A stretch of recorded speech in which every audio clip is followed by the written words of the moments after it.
Good evening. The Committee on Government Operations, Veteran Affairs, and Consumer Protection TAXICAB Operators Town Hall meeting for this evening from 6 to 8 p.m. Friday, March 8, 2024 is hereby called to order. We are going to be a little bit more relaxed than if we were in a committee meeting, and we have three gentlemen here seated before us who are representing various aspects of the taxicab industry in the St. Croix district.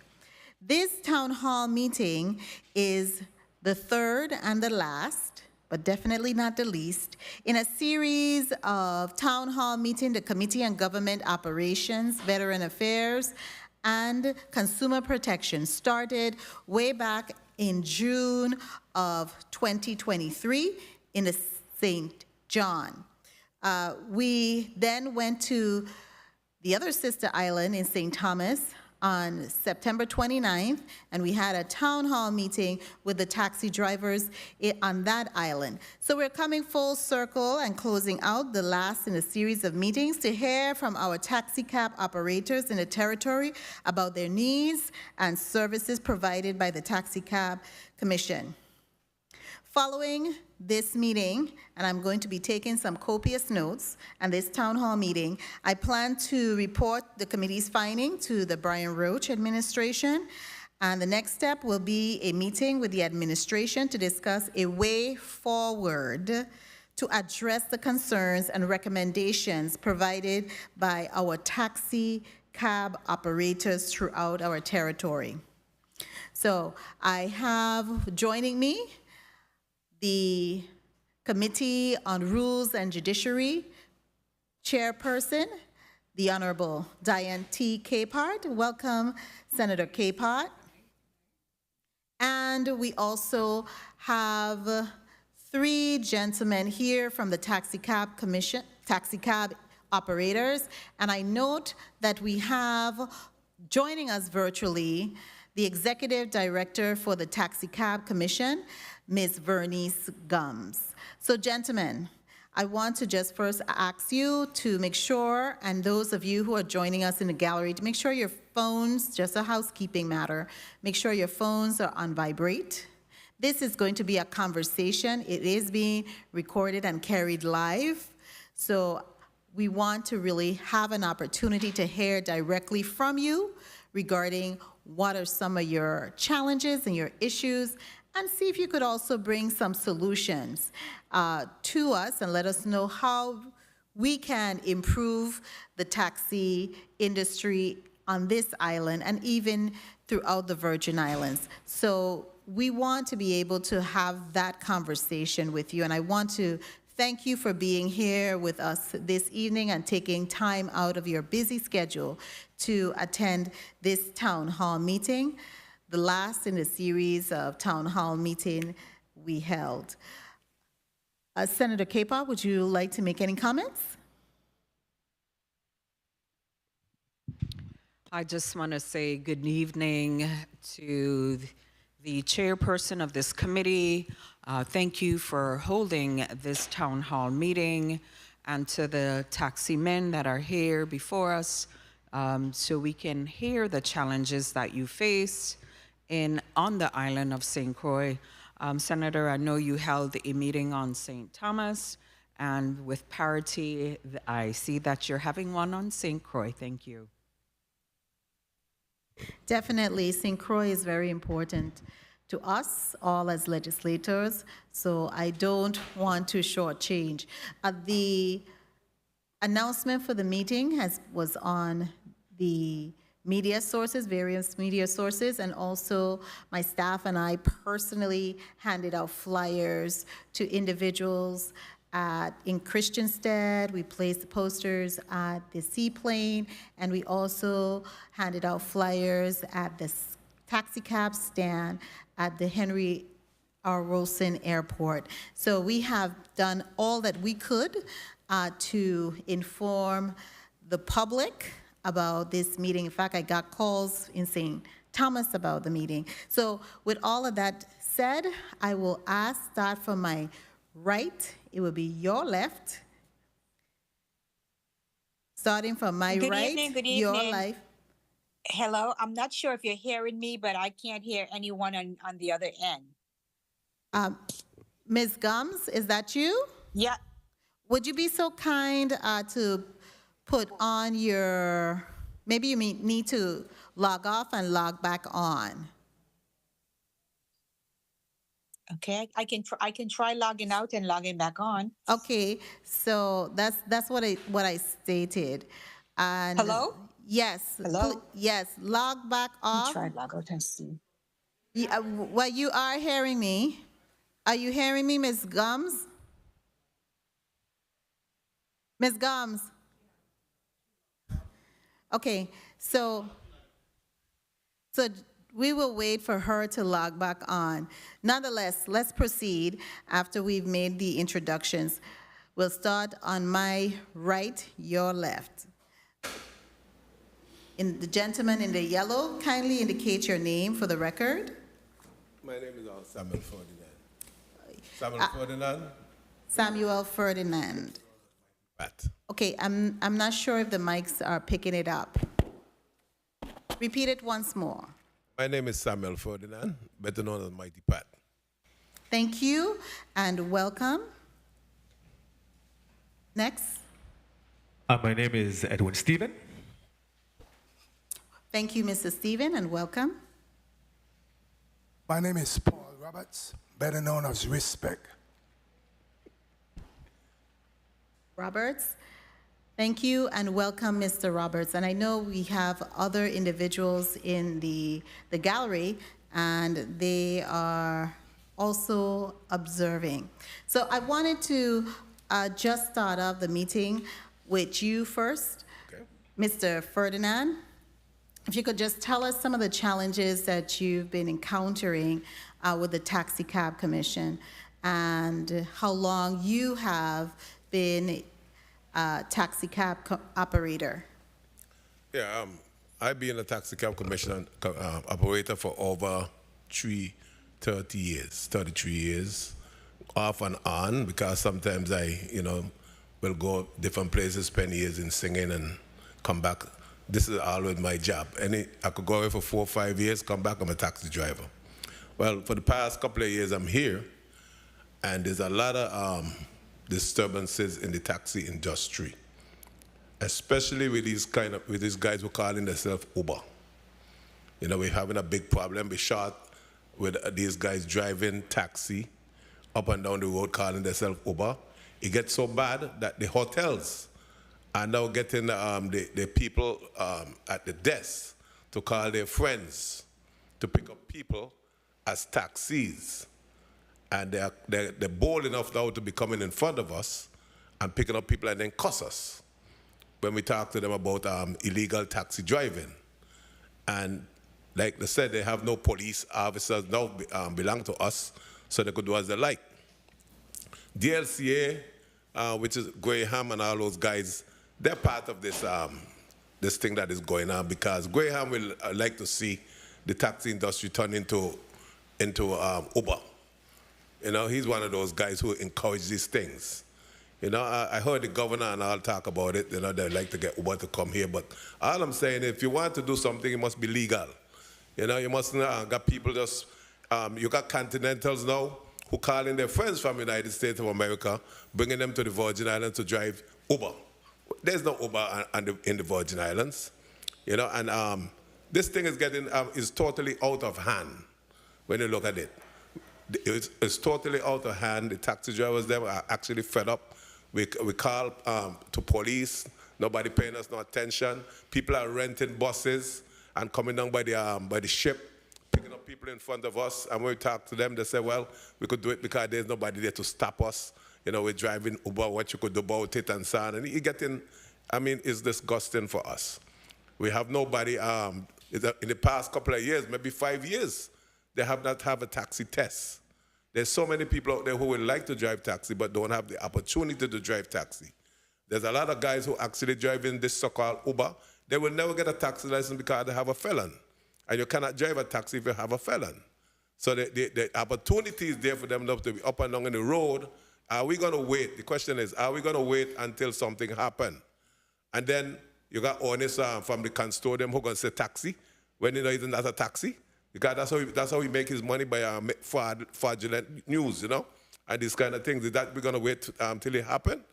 So all these things that are happening to taxi drivers now, we have nobody to help us. I mean, Miss Gomes is on her own. We love Miss Gomes because she tried her best to help us, but she's on her own. There's nobody to help Miss Gomes. She told me she asked for this and asked for that. Nobody there to help her because this and because that. And, you know, it's a hard thing on our behalf that people could just get up and rent a car, rent a bus, and drive taxi. And we now paying all this money for medallion, paying all this money for insurance, and all these different things with nobody to represent us. Sometimes the guy who run in the road, he stop in the road, a police give him a ticket because he stopped. How about these guys who are doing all this illegal driving? The other day I went down to not Cane Bay, but Rhythms in Frederickstead. 13 people come into my bus. So I said, well, I only carry 6. So what the other rest of you doing? They said, well, they call a taxi, and they say a red taxi coming to pick them up. So I said, well, I'm not going to carry you guys. You guys come back out of the van and wait for the other bus. So while I'm there waiting, a caravan come up, pick up the people, and I said, that's not a taxi. The guy said, I don't care whether they're a taxi or not. You understand? I even take the taxi license, send it to them, but it's not waste of time. Pick up there's other 7 people and go with them. Right in front of me. I mean, this thing is hard on us where we got other people just doing as they like as taxi drivers. Shady Bay, King Christian Hotel, Caravel, all the different people are just calling, the guys, the people at the desk calling their friends to pick up people as taxi drivers. You understand? So the taxi really are not getting a job. I downtown for a whole day sometimes. I even get one job, but I see people passing and picking up people all the time. Passing, picking up people, they say, oh, that's an Uber. That's an Uber. There's no Uber on the island. And then you have Graham, them who are given limousine license. You could have 1 limousine license and own 20 limousine. And I only could have 2, actually, medallion and have 2 taxis. These things are wrong, totally wrong. And actually, we are wondering, where is the help, where are we going to get the help from? Are we going to wait till this thing gets totally out of hand? So you got people fighting taxi driver and taxi driver fighting people in front of these people when they come in here? I mean, something has to be done to this thing to stop all this thing from going on in the Virgin Islands. Right now, it's out of hand. The question is, how are you going to curb it? And that's the problem we're having out there. Every day God sent down in the Christian state, down by the ship, all of these people coming and doing illegal taxi driving, and there's nobody to stop them. Nobody whatsoever, because they say, oh, you all don't have any taxi police now. How about the ordinary police officer who will stop and give a taxi driver a ticket? Isn't he part of the law? You understand? Is it Ms. Gomes can call the police commission and ask for his help in curbing these problems that are going on with us right now in the Virgin Islands? Sometimes I wonder why we have senators. You know, all these different things. I have to ask myself this question: why do we have senators? There's nobody to help us. I mean, you're laughing, but you know. That's police. I want to know what's going on, you know. So I mean, I look at my senators them first, and then I will call Kenny, and Kenny will try his best. I call Frankie. Frankie will try. They will try to help me as much as they can, but how far they could go? You all make laws. Now it's up to the people to carry the laws about. You think so? So how a man could have 1 limousine? That's the question I want to ask myself. So he pay $500, and then with that 1 license, he got 20 limousine. And we all stand up and watch this. Look what happened to us as taxi drivers. If I'm late in paying a fee, I got to pay $350. I mean, come on, senators. You all see this as wrong as for the senator, late charge for $350? That's ridiculous. That's the worst thing I ever hear me whole entire life. Why don't you stop this thing? And just to be clear, you're talking about a renewal of your taxi license. If you have a lease, the lease. I lease in a taxi plate, right? Okay. From this guy, just dropping a reference. I'm leasing a taxi plate from him. And if I'm late in paying the lease, the cost of being late is $350. Not even the bank that's charging that kind of money. And there's nobody to say, oh gosh, man, Guys, these are human beings like us. We are taxi drivers, and then the Uber man could just do as he like, and nobody doing him anything. The guy that driving gypsy taxi could do as he like, nobody doing him anything. I mean, come on. You got people coming from the United States right now. They're calling their friend and telling them they could come and get a job with us. Who is us? You understand? Illegal taxi.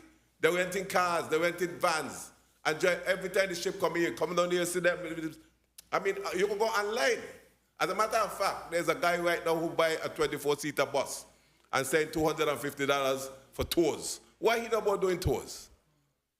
You understand? These are the things that we face as taxi drivers, and we are asking the help of the senators, the police officers, and whoever. I mean, DLCA. We know that Graham ain't gonna help us because he ain't part of this. You understand? He's part of the problem, as far as I'm concerned. Okay. You understand? Mm-hmm. That's all I have to say for now. Okay, thank you. I was very generous. I didn't put a time limit on it at all because it's only 3 of you here. And so far it's only, and I want to definitely welcome committee member and Senate Majority Leader, the Honorable Senator Kenneth Gittens, to the meeting. And I'm very happy that he came. So I was a bit lenient with the time because we're having a conversation. So since it's only 3 of you, I would say we can go ahead because we have until 8 o'clock. Okay? Mr. Stevens, Mr. Edwin Stevens, you are recognized. Kindly recognize Senator Kenneth Gittens' mic. Media. Thank you, and good evening to all. I just want to note that while I understand your frustration and I hear it every day and I see it, I too am frustrated because from where I sit, I am no longer the enforcer. But everything that you have stated there, I want you to know that the problem is enforcement. The laws are on the books that should be adhered to, and if they're violated, then some law enforcement entity or government entity should be addressing it. So I just want to be clear on that because I know that the quickest way that we feel to get the attention almost immediate is to go to the Senate, but then again, sometimes I just feel like a mouthpiece because I am unable to enforce what you're talking about. So the illegal use of Uber and whatever else is transpiring, that's why we have law enforcement officers and the commission to advise what's illegal and they should be immediately addressed. So hopefully through this town hall meeting, we can get not only the TAXICAB Commission, who is going to tell you that they're strapped for manpower, but all our law enforcement officers should be fully versed in what the law calls under Title 20 for vehicles for hire. Thank you. Thank you so much, Senator Gittens. Before we proceed with Mr. Stevens, what we're going to do is we're going to have each of you present your testimony and you have a discussion with us. And then, colleagues, Ms. Gums is on line virtually. Ms. Gums, can you hear us now? Yes, I can. Is it possible for you to turn on your visual? I certainly can. Kindly do so. So I'm using my phone because, of course, our machines in the office do not have the ability to participate in Teams meeting as there's no video, no camera, and or mic. Okay, well, we could hear you loud and clear. Your phone is operating very good, and we can see you as well. And I'm sure all of your clients here, the taxi cab operators, can see you also. So we're very appreciative that you have the ingenuity and have the ability to utilize your phone and join us. So colleagues, as I was stating, we're going to have each of the taxi cab operators state and testify, and then at the end, we'll just go maybe a 5-minute round or a 10-minute round, given the time. And Ms. Gums, just be on the alert that senators may have questions to ask you as well. Mr. Stevens, kindly present your testimony. Good evening, Edwin Stephen, and good evening to the general public that is listening. So I want to state to the also to the public and also our customers that relies on taxis to bring them to and forth to run the errands, also to bring them to work in the morning, also on evening. While we do have a shortage of taxis here on St. Croix, and one of the main reasons is the issue with the coronavirus wiped out a lot of our drivers, and also a lot of drivers did retire also, and with the government not issuing the taxi examination also put a damp on our taxis around here. So we're very short with those taxis also. And that's why it's taking so long for those passengers, which we call the road runners, to get to and from work. Now, they also need to understand that a taxi, lose the mic. They also need to understand that those taxis have a different plate than private cars, okay? Those plates, those taxis come with a medallions. And with the medallion, the plates match every medallions. The medallion has to be bought from about 15,000 in St. Croix, maybe about 30 on St. Thomas, 35-ish, and about probably $45,000 on St. John. So when you're catching a taxi, if the vehicle doesn't mark taxi, then that vehicle is illegal. It's not a taxi. And the reason we do have those plates is a screening process. You have to go through a process before you can get a taxi or a taxi license. So you do have to have a taxi license in order to operate, which is a Class C license in order to operate an automobile for hire, in which we fall under. So I just want the public to understand that, which majority or 90% don't know that those taxi has a different plate on them. So we do go through a screening process where the government do know us, meaning they know your criminal background when you do go through that screening process also. I also want to jump to with the those Uber that we do have here on St. Croix, which get very aggressive with the licensed taxi driver, and even want to cause bodily harm to those taxi drivers on our own legal taxi stand that we do have. You may be surprised, but this is what is happening here. So the taxi has been very fractured here in St. Croix. It's a survival business, and also I want the people of the islands to know, taxi is one of the last remaining business that local people have, along with fishermen, and a little bit of trucks, and one ice cream store. Okay? So it's slowly trying to be taken away from us. Again, if you're working under Uber, you're working for someone. When you have a taxi, you're your own independent taxi driver.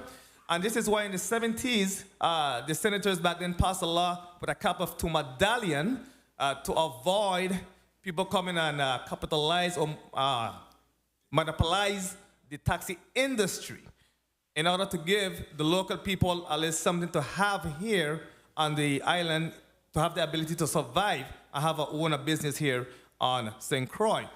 Taxis run differently on St. Croix, St. Thomas, and the 3 islands over here. Some people might be in favor of Uber. You have to bear in mind, St. Croix does not have 3 million people. We only have about 45,000 people here on the island of St. Croix. It's not enough to share around, to go around with those Uber. And those Uber drivers could easily come under the taxi industry, and also the government will make money also. Some of them don't qualify to come under the taxi industry.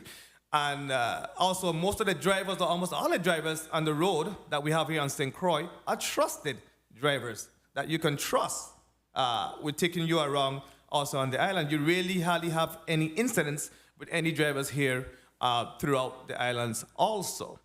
And with the government not issuing the tests for examination, we kind of feel they're kind of sort of sabotaging, especially when it comes to the cruise line, where we don't have sufficient cabs. Then you want to try to push that Uber down our throats, which will solely diminish or exile the taxis that we have here on St. Croix, and will be completely taken away from us also. And that's how we, the taxi drivers, are feeling right now. A lot of taxi drivers, like I said, has also retired. There's about a batch of 50 new drivers that want to come in to taxis in St. Croix, to run or operate a taxi in St. Croix. Out of the 50 drivers that may come into St. Croix, we may retain 30 of them, or maybe even 25 of them.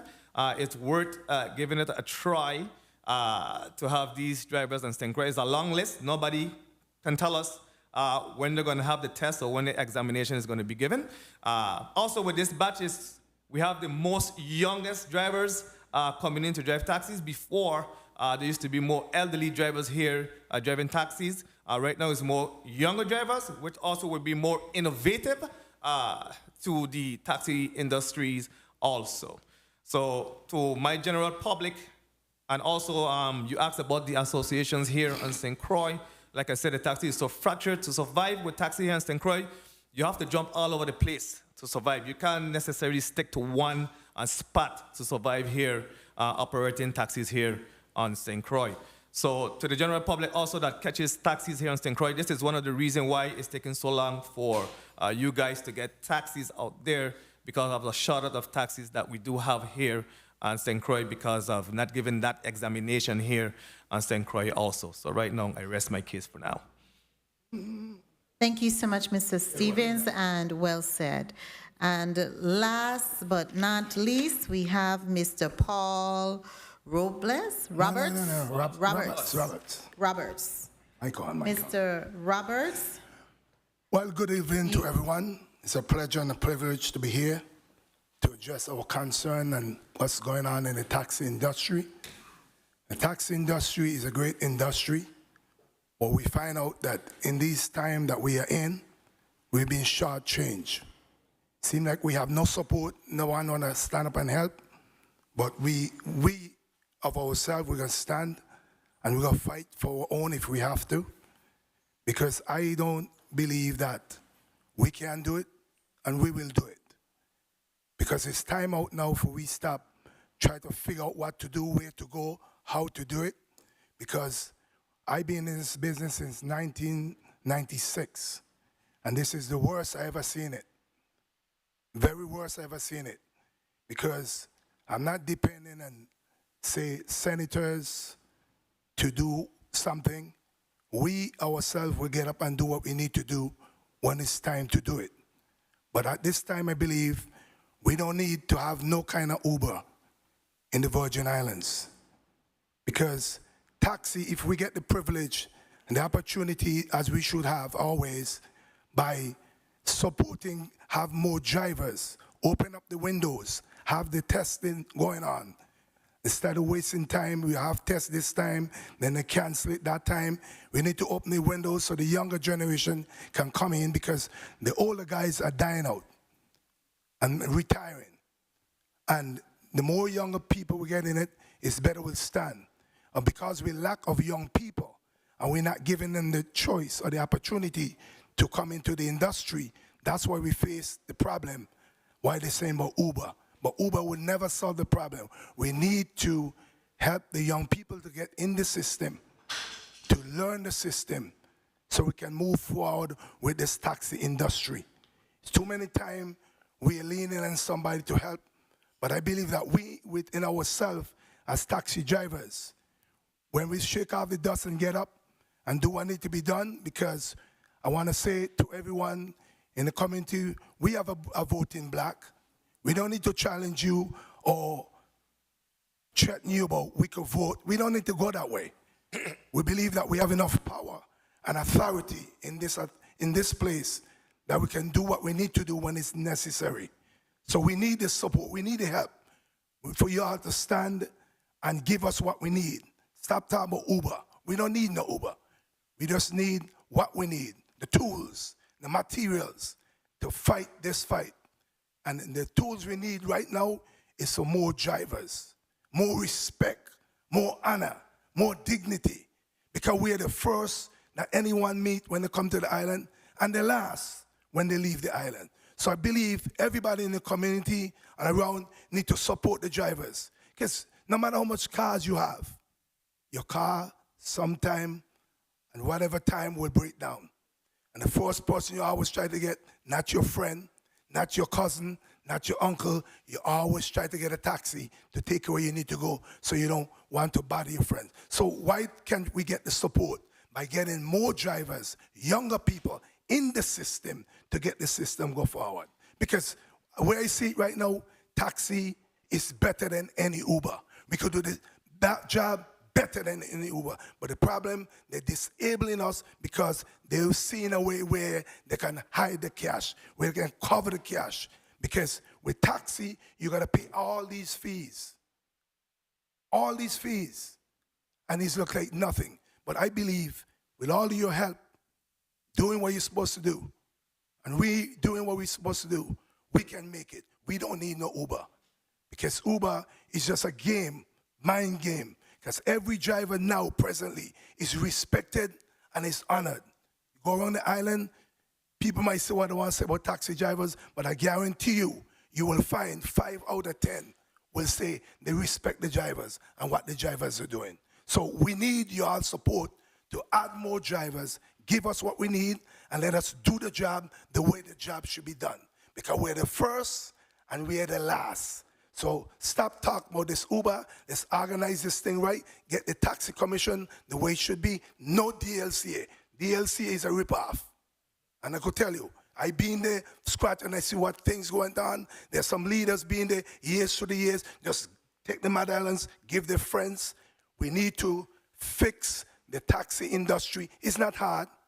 Why can't we as taxi drivers choose who we want to be on the board and present it to the governor, whoever? So they could send that forward. You understand? We choose who we want to be on the board, send it to the governor, and send it forward, and the senators approve whoever it is. That's how it's supposed to be done. Not no governor choose for us. We need to choose who we want to lead us on the board, and as we call as a chairperson or director, we call it. Then send that election to the governor. Then the governor send it to the senators, and we go from there. I think that's a better way of doing it, and to support, because this is the last and the best thing ever happened, as we as black folks to continue the tradition and the legacy of our ancestors, instead of just give it away for nothing. Let us do what we need to do, support this right now and not tomorrow, by get us more drivers, and let us form what we need to form, our togetherness, St. Thomas, St. John, and St. Croix, and choose who we want.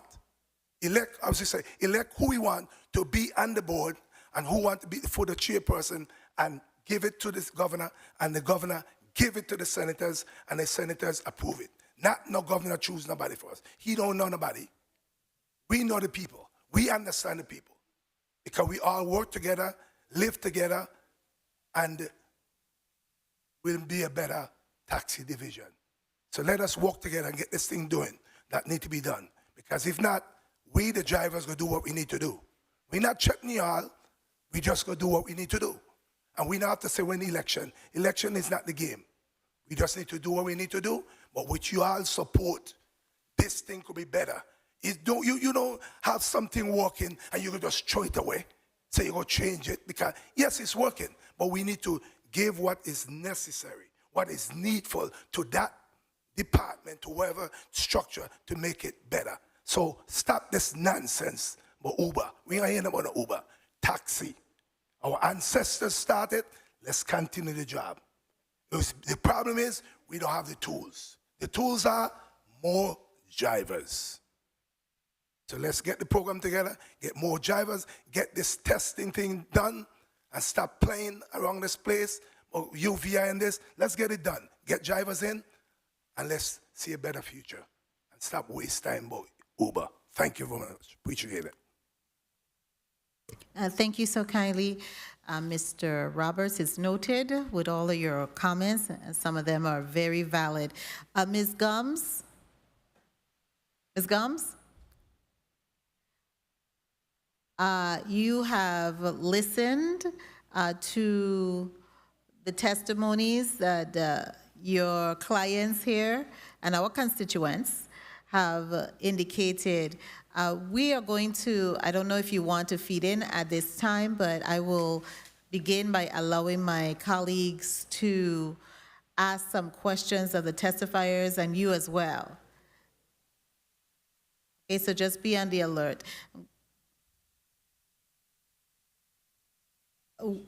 You need to unmute your phone.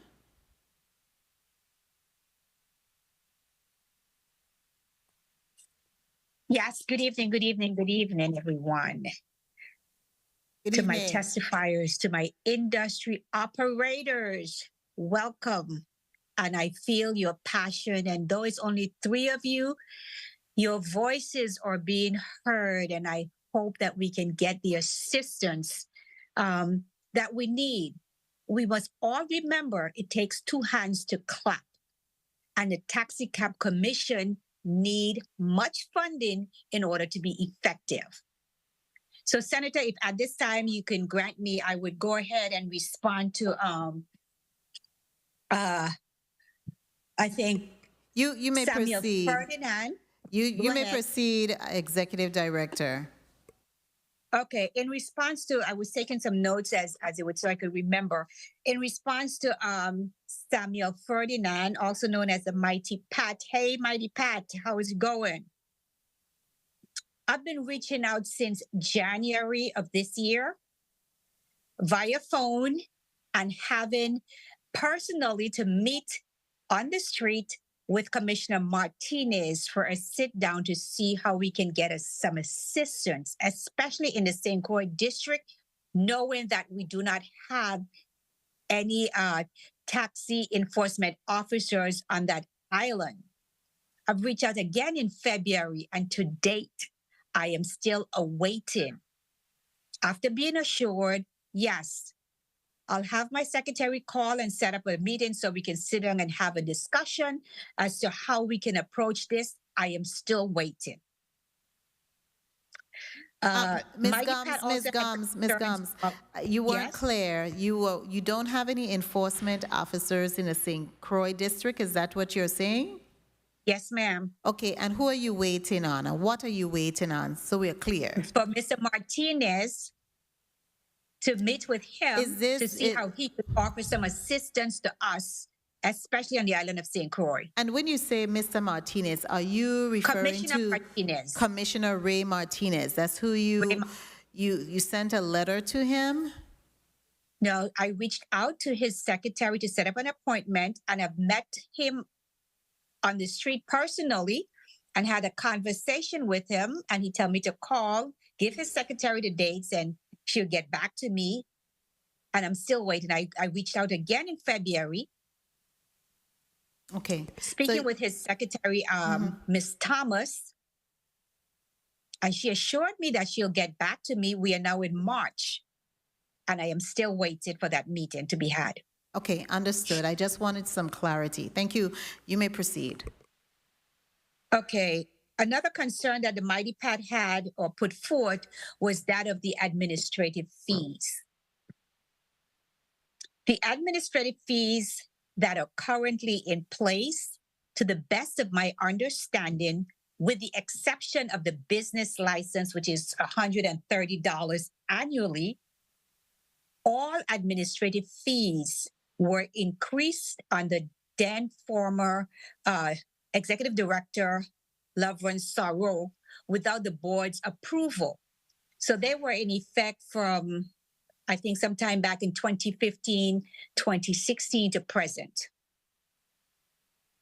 And yes, he is correct when he states that I'm not sure what it was prior to the $300 increase, but if a lease is late, you have a grace period of 5 days to come in and pay.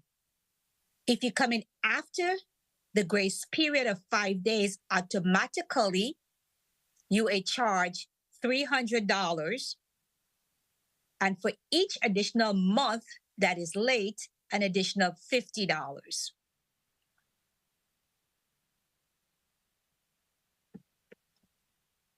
So those fees are in fact in place currently. I think Mr. Stevens, did I copy that down correctly? You're correct. Mr. Stevens was the one who was speaking about the classes and the like at UVI, the taxi classes. Yes, Ms. Gums. So the board and I, along with our partners, tourism and UVI Cell, we have been having meetings, most recently a week and a half ago, in an effort to finalize the details of resuming those taxi classes. One major delay, I do believe, is attributed to not having promulgated rules and regs in place so that those persons attending these classes are knowledgeable of the rules and regs that governs the industry and that they must abide by to avoid any enforcement of citations or the like by our officers. Mr. Stevens also talked about the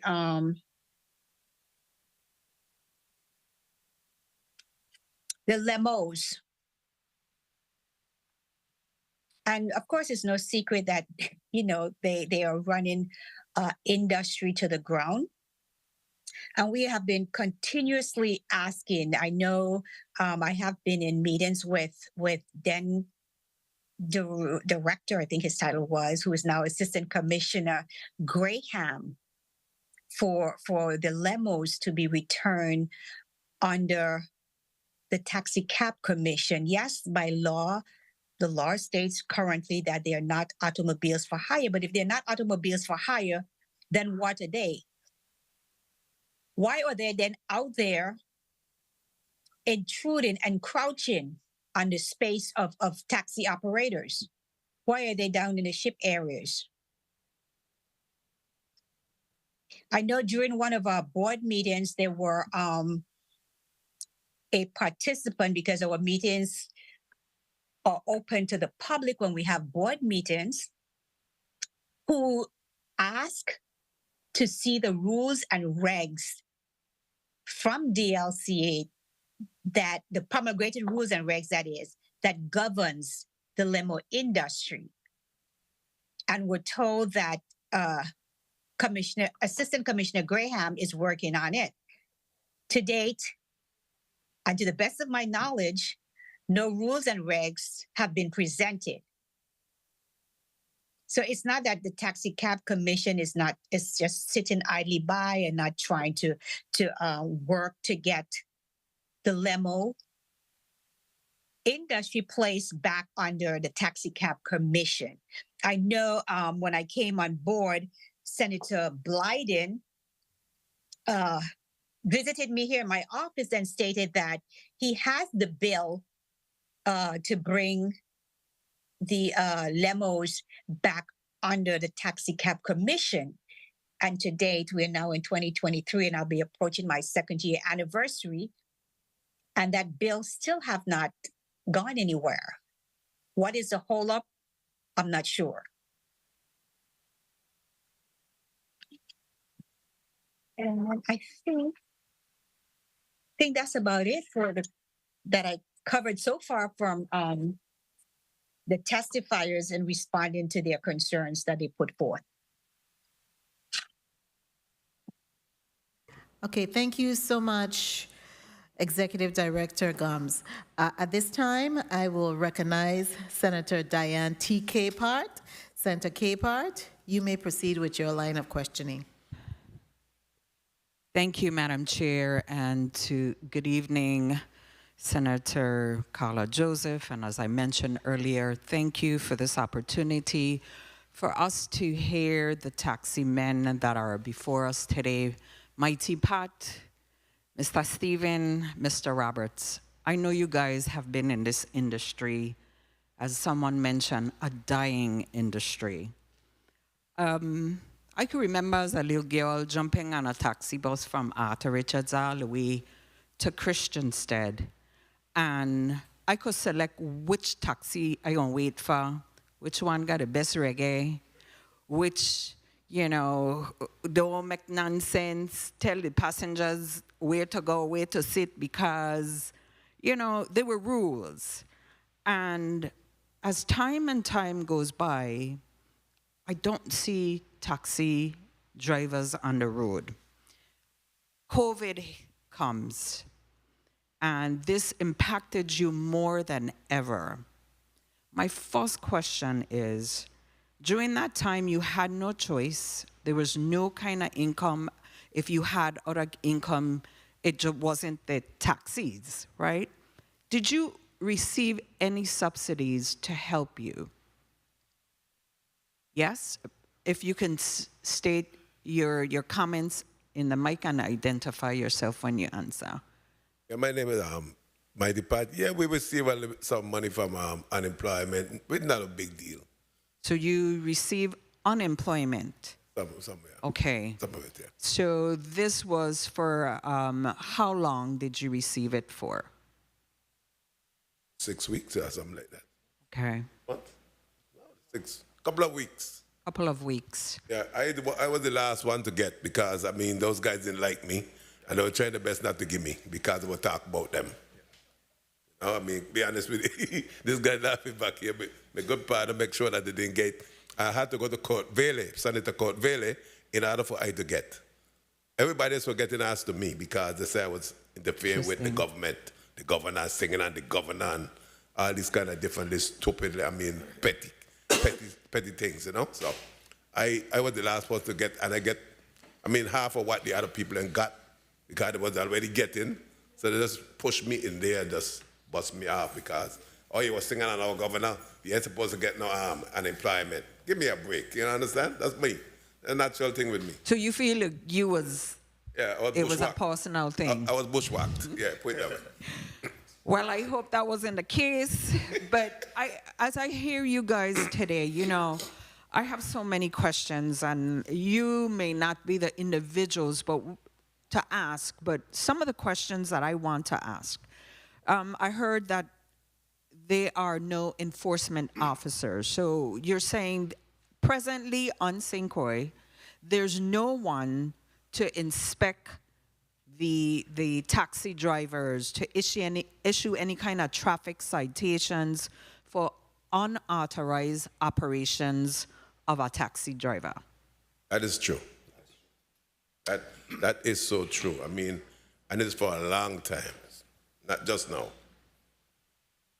Okay. I mean, you should talk to Ms. Gums about that, really. But okay. So, yes, I'm going now to Ms. Gums because you're the one that mentioned there are no enforcement officers on the island of St. Croix. How long has this been?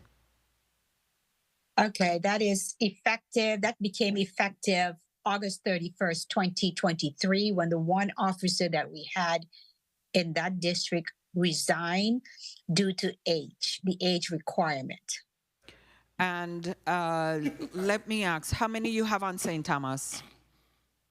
2.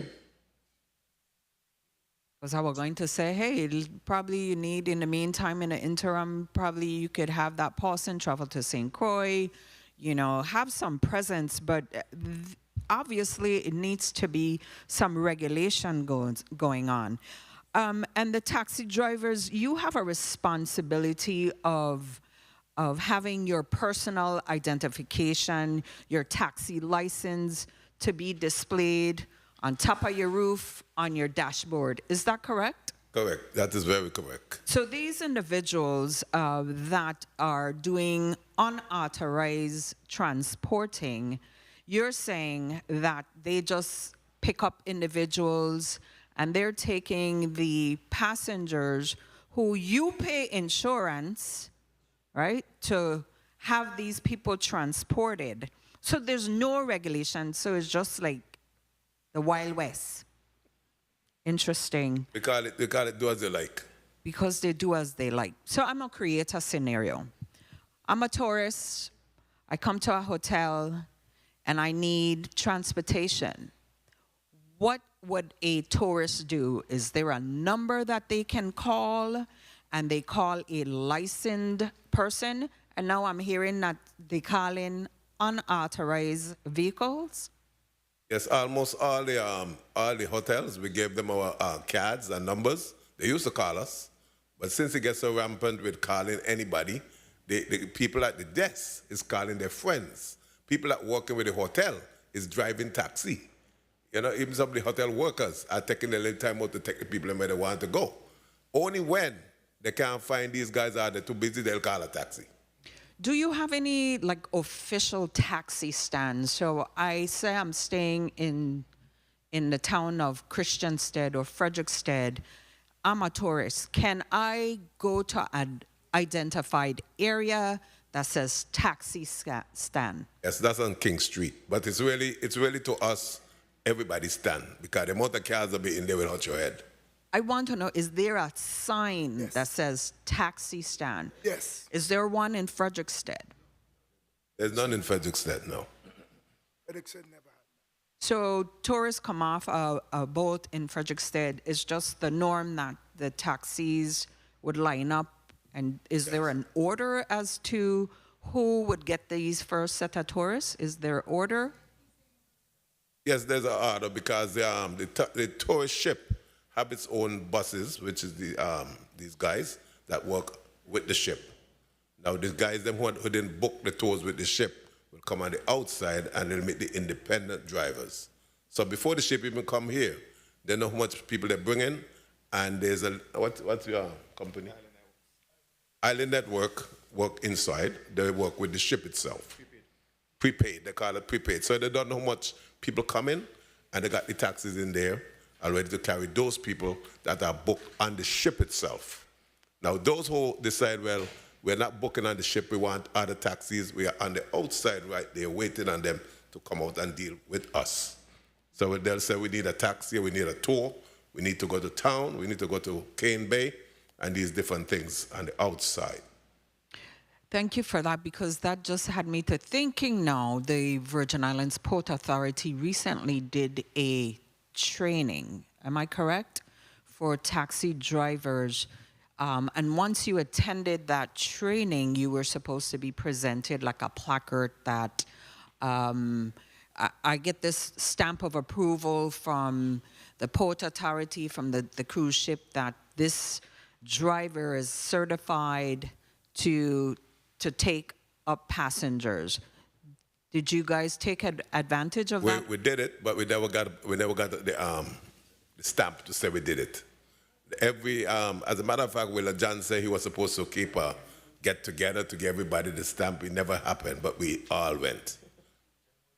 Oh, interesting. So you need to get those placards from, or whatever they call it, to say that you have a stamp of approol. Yes, we are. To pick up. We're valid tour guides. That's what we Valid have. tour guides. That's what I did. Okay. But Madam Chair, I know we don't have a timer. Yes, so I am You timing me? I'm asking my colleagues to be Okay, a little more very much considerate, because we should be in here. The meeting ends at 8 o'clock, Okay. and I don't want to go I will much close. longer than 8:30. I would close. Because we started a little late. Thank you, Madam Chair. So I would just say that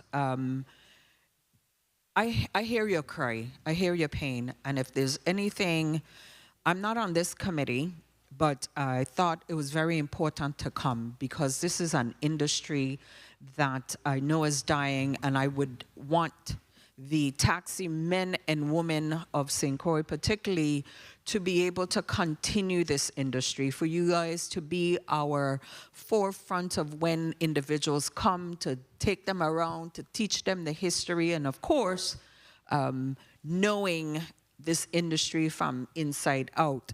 So Madam Chair, I just look forward to amendments and improvements or challenges that we are able as a body to affect this change. Ms. Gums, you can also depend on the legislation if there are amendments that we need to work on that we may not have thought about. Please do so. I stand prepared to assist this dying industry. Thank you, Madam Chair. Thank you so much, Senator Capehart. And some of the comments regarding the limousine for hire, those amendments have been put in. I know I put in one, and I was preempted. So another senator has authorship over them because we are listening and we are working on your behalf. At this time, I wanted to recognize committee member, Senator Samuel Carrion. He has joined us. So Senator Carrion, welcome and thank you for joining us here this evening. At this time, I'd like to recognize Mr. Majority Leader, Senator Kenneth Gittens. Senator Kenneth Gittens, you are recognized to ask your questions. Thank you, Madam Chair, and good evening to all again. I'm not sure how many questions I'll have, but let me first just commend the three of you for coming forward and being the voice of the many, and to also applaud the other 3 or 4 that's in the audience.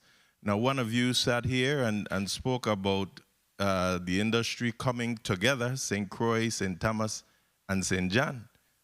But my one question would be, where the rest of your St. Croix colleagues? The last time they had such a town hall meeting in the St. Thomas, St. John district, the place was overflowing with taxi drivers and their concerns. So again, I applaud you guys for coming forward, but let you others know they need to step up as well.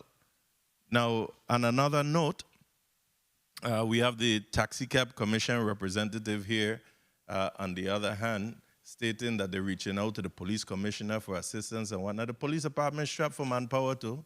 DPNR strapped for manpower. Everybody's strapped for manpower. So the TAXICAB Commission have to hire enforcement officers. That's how they make their monies, through their administrative tickets, etc. So if they don't have nobody on St. Croix, how are they going to fund the office? They're going to have to continuously come back to the legislature now for additional funding. So we have a problem. The other problem that I'm also seeing is, again, and most of you brought it up, the problems that you're talking about, that you're talking about is an enforcement problem. So a part of the solution will be to simply enforce what's on the books. But who is enforcing? Obviously nobody. It even sickens me right now, and trust me, as a former law enforcement executive, I prefer see the guys selling coconut and sugarcane and whatnot on the side of the road, don't get me wrong, but do it within the confines of where you're supposed to go. I don't like to see me passing by a bus stop and they have their truck and everything set up there in the middle of the bus stop where a bus is supposed to stop to safely let off a passenger, and you can't do that. You got to stop in the middle of the road to allow them to come off. Then when somebody get run down, who's liable? All this is what we're talking about when it comes to now between a taxi driver and an Uber driver.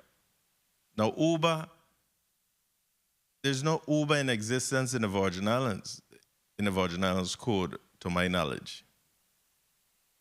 Some people that might be looking or listening to these proceedings might be wondering to what's the difference between a taxi and an Uber.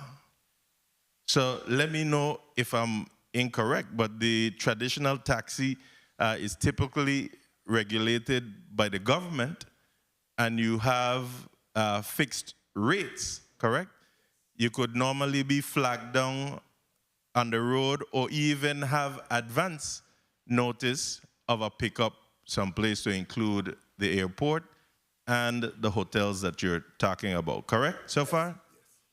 But whereas Uber, on the other hand, operates under a different business module where they use a technology platform by way of a smartphone to connect their drivers with the passengers.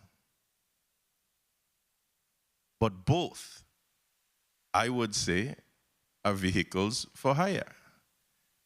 It's the same thing now with with the limousines, that we have people now going under the radar to go for a limousine business license and able to get 10, 15, even 20, a whole fleet of cars and just do the same thing that you're doing. Is that fair to you guys in the industry? No, it's not. Now, I too, I just heard the chairwoman said that she submitted legislation. I too submitted legislation back in September 2023 and was told that I'm preempted. And I'm going to have to start making some noise to ask the senators that's sitting on the legislation to get up off of what they're sitting on, and let's get this legislation moving, because it is crippling the industry. Next month, government officials, again, getting ready to go to the C-Trade conference. What I don't like is to be there and see all the other Caribbean island stakeholders. Government officials, yes, but inclusive of the private sector, individuals there, people, restaurant owners, taxi drivers, those people doing the how you call it? The entertainment, the sightseeing and everything. Yep. The tour guides. Everybody is there in Florida and engaging. But for the U.S. Virgin Islands, only government officials are usually there. We need to see some of you there so that you can understand why another jurisdiction have now taken the lead in being the top cruise line tourist destination now and no longer St. Thomas. But we need to be there to be engaged. Again, in looking through Title 20 of the Virgin Islands Code that would speak to all this TAXICAB commission and whatnot, it is time for us to now change things up and have what you call the Virgin Islands Taxi and Limousine Commission. And to define what a vehicle for hire is. And all that we're talking about, limousine, taxi, even safari, and the Uber, every one of them are vehicles for hire. I'm even looking at regulating, and St. Thomas, you have what you call them? Gypsy taxi. That's also illegal. My thing is bring everybody under one umbrella and regulate them. Have a proper industry in place so that we can move forward. Hopefully, we will get our act together, but that's where I would say that we have dropped the ball, because we know that changes need to be made, but on the other hand, enforcement is totally lacking, and we see why, especially on St. Croix, there's absolutely no taxi enforcement going on.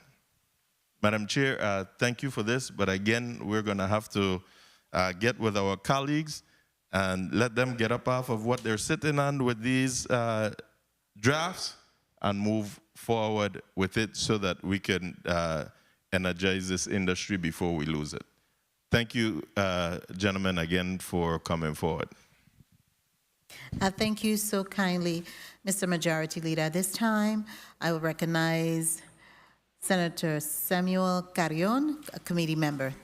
Senator Carrion.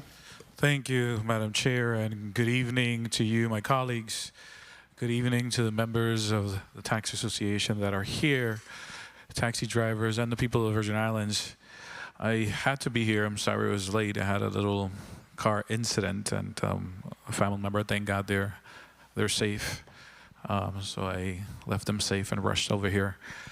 Because I think this is important. I'm a member of this committee, and this is a conversation we've been having for some time now. We've been having some sidebars with the chair and others, and so we understand how important it is for us to listen to the needs that you guys have and see how we can be able to assist.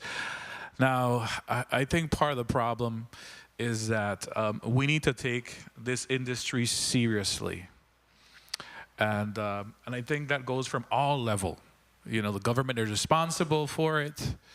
The TAXICAB Commission is responsible for it. I think the associations also have a role to play.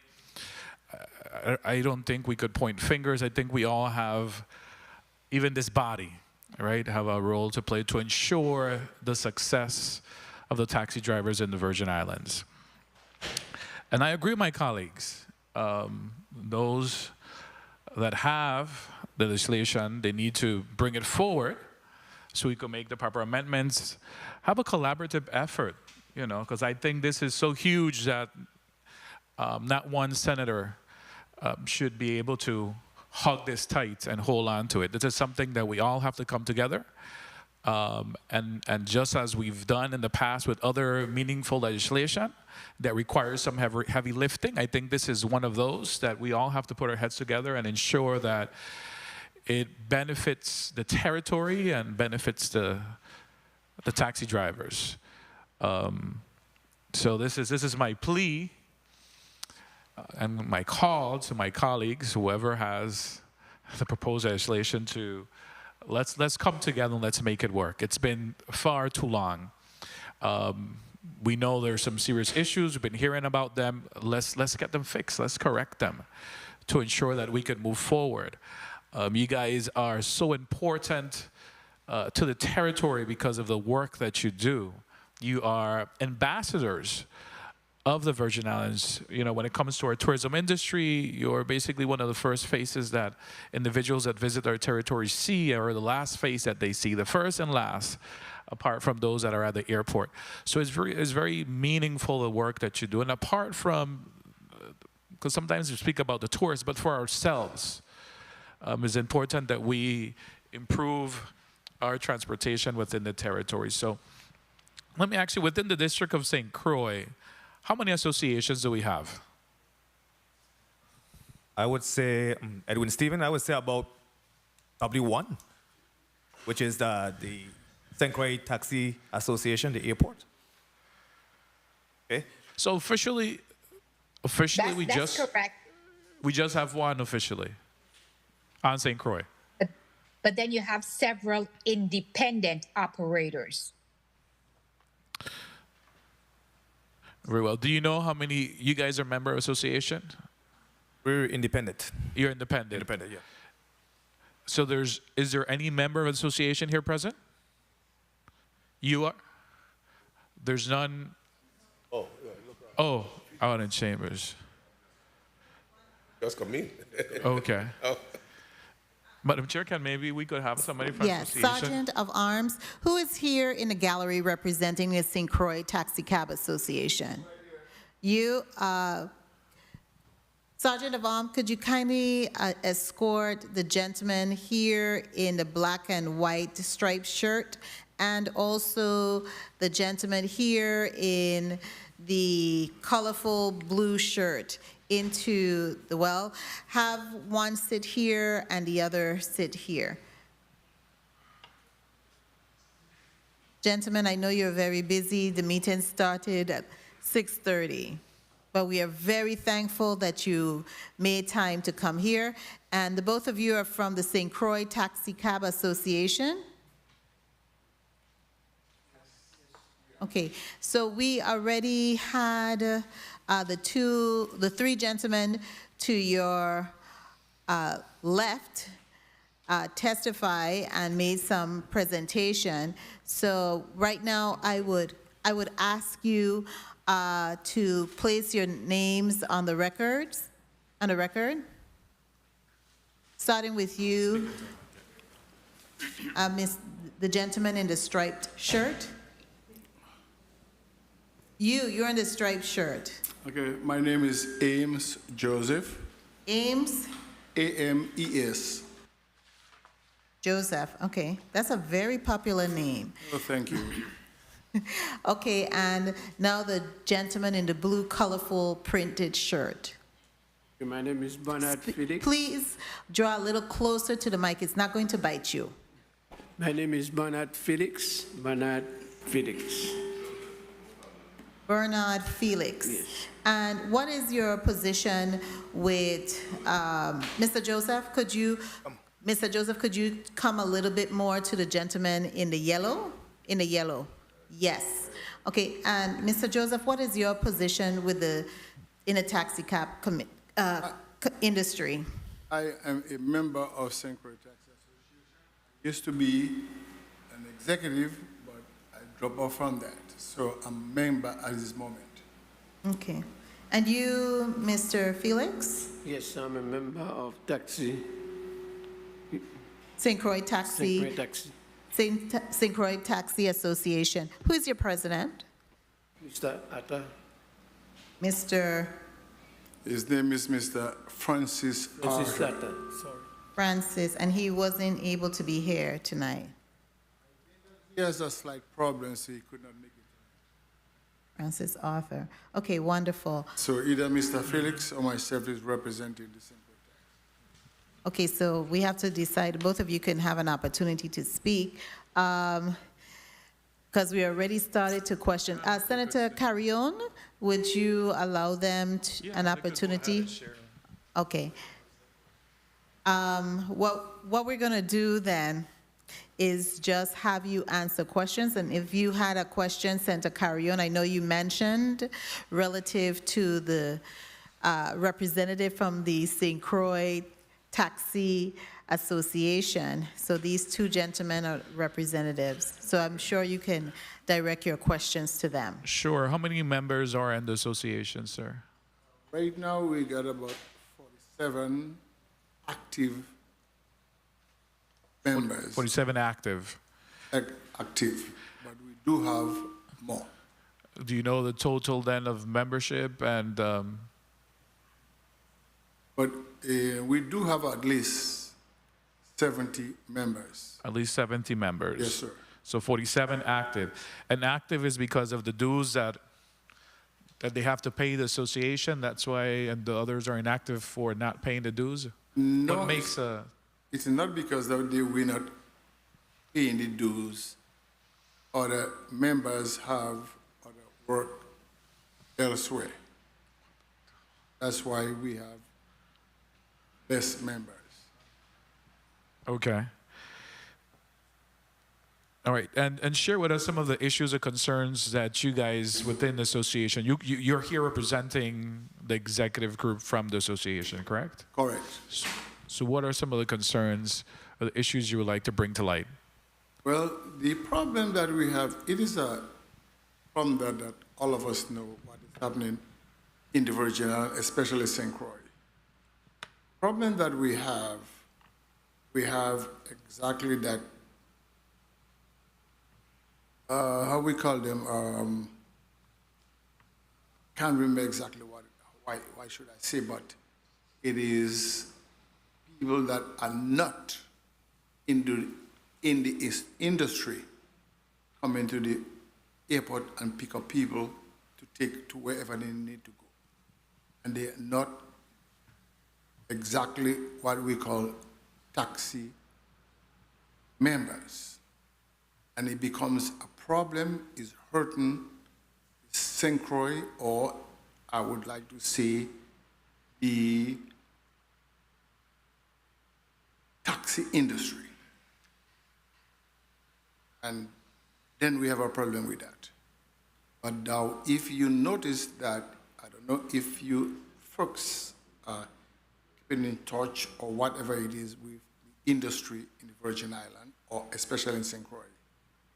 When we go, especially due to cruise ship, you could see what is happening down there, and it is not good. And that is hurting the taxi industry.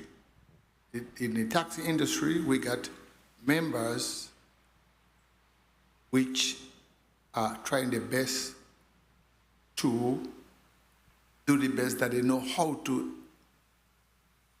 do the business that they are into.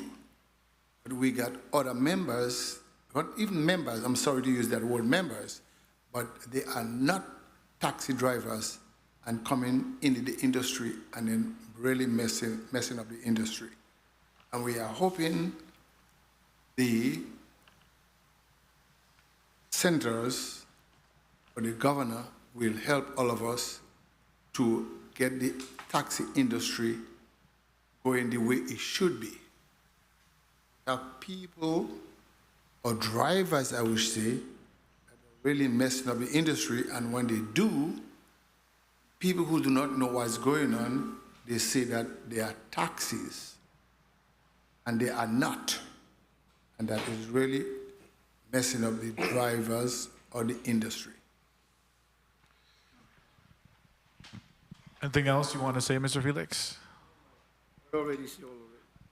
Okay. So your main issue is that individuals that are coming in are not taxi drivers at the airport. And what do you do in a case like that? Do you report? Do you take pictures? How do you handle this situation? Well, we have not done that, but from what you're saying right now, I think that is the thing that we should do. Take pictures and everything that we could monitor what's going on, and then when we talk to the senators or the governor, we could bring it up to them and they could see what's going on.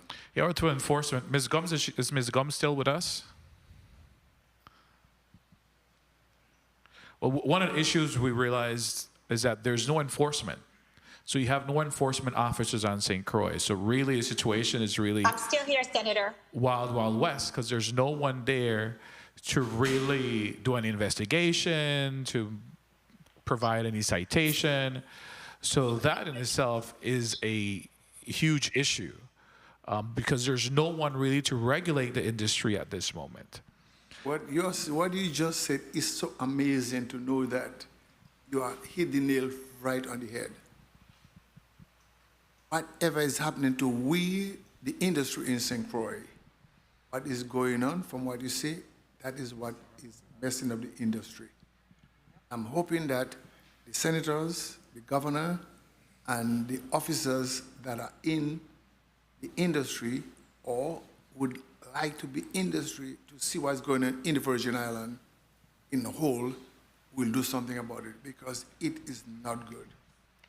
I'm telling you right now, what the question that you're asking, and I'm very happy that you're asking that question, I would like the Virgin Island government or the taxi commissioner to get into the industry and see what's going on, and then they could do something about it because it is not good.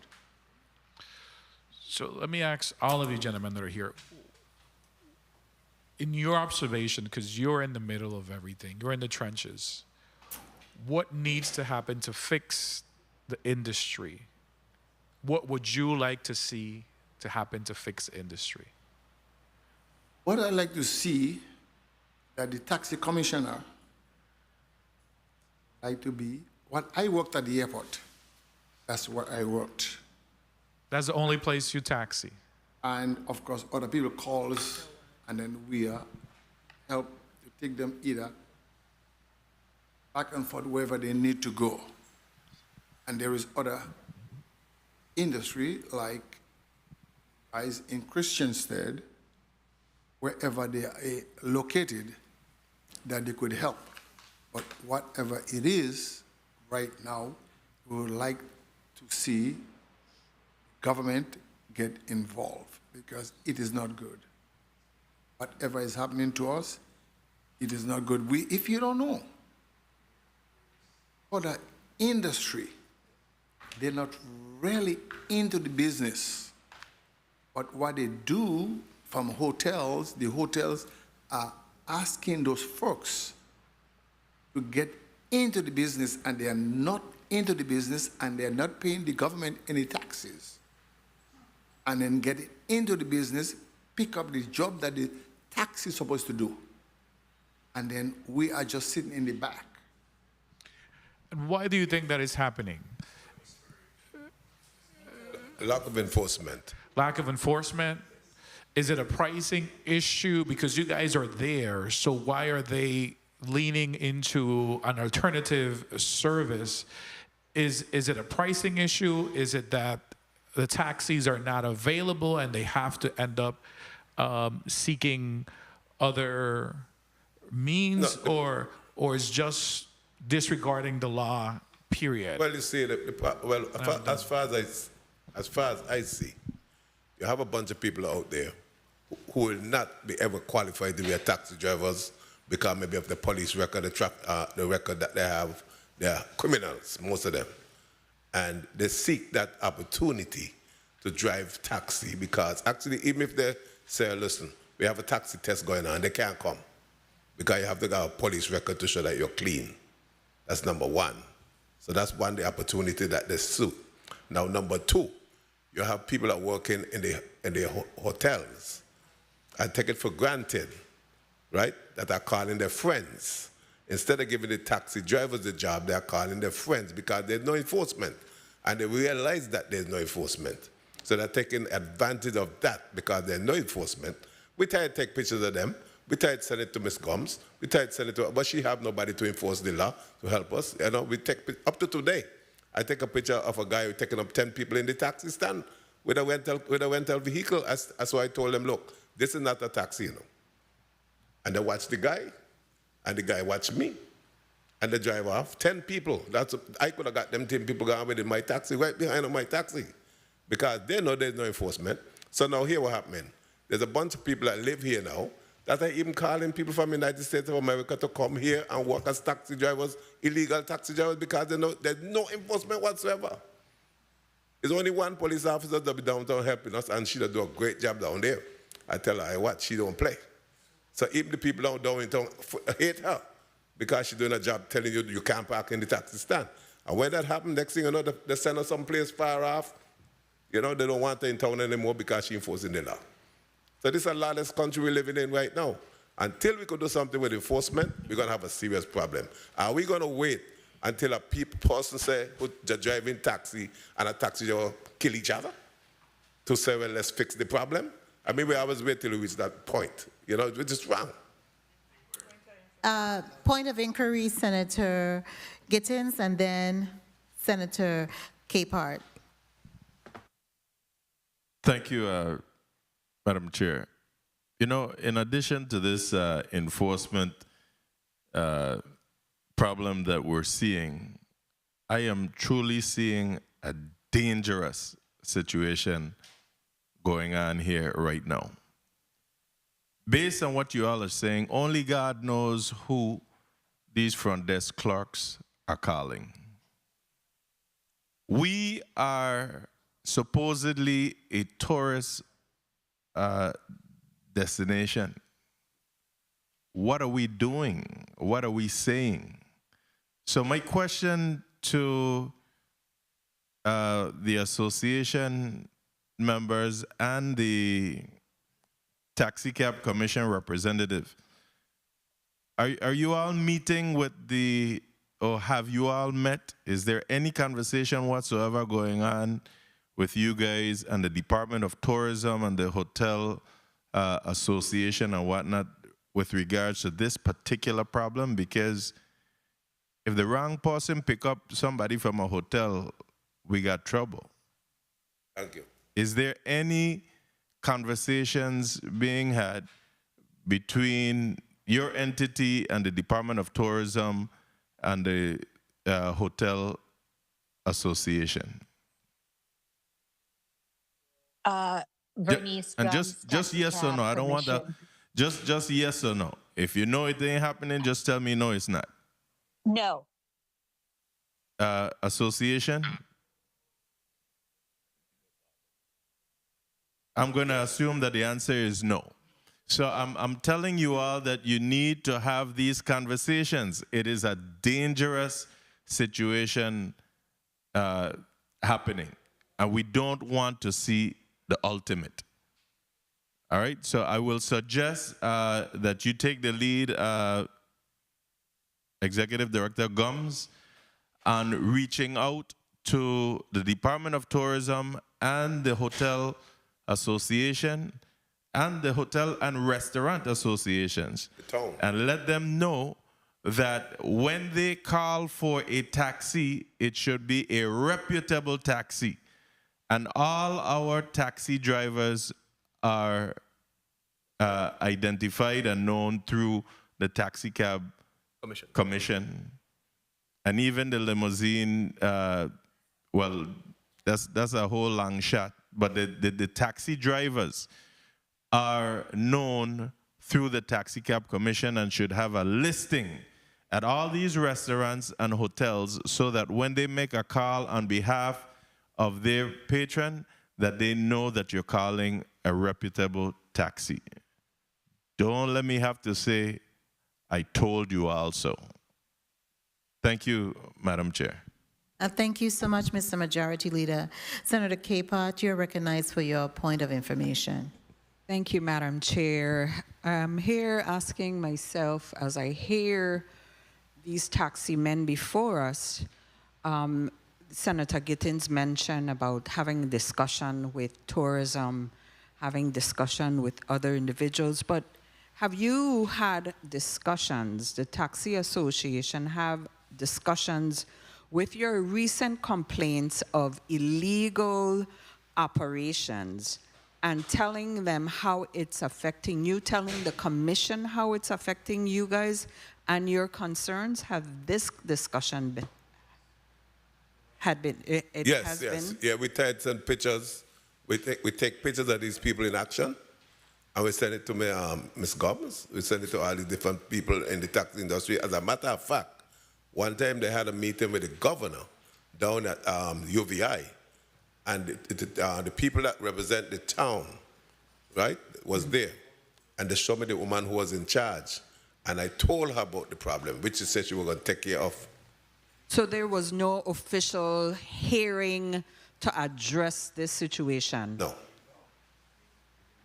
Ms. Gums, my questions to you now. Earlier when you were speaking about the challenges, you mentioned, or did I hear that there was an increase by a director? Did I hear correctly?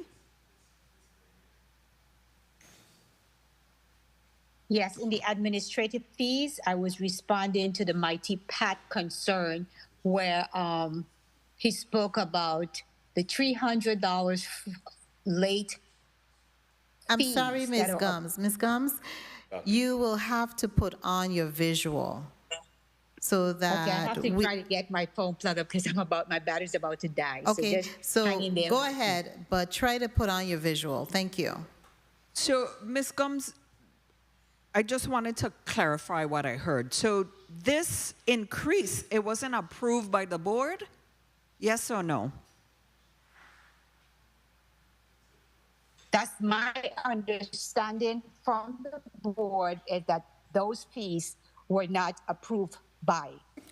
Now, was it approved by the former board before this current board took effect in 2019?